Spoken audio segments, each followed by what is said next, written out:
If I see dope twist, or men never see that guy, you mean say they find out. So dope twist no one pay me money when they owe me since how many months. Every time you no get money, you no get money. Mama wanna.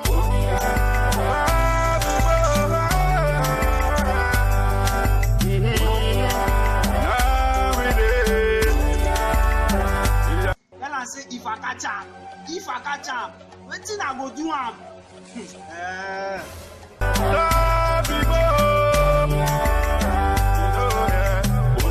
But where waka go since? First come find you here, we say they owe am money. Who?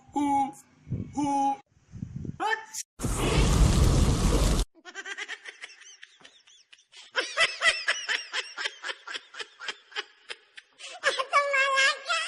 How possible we hear of this?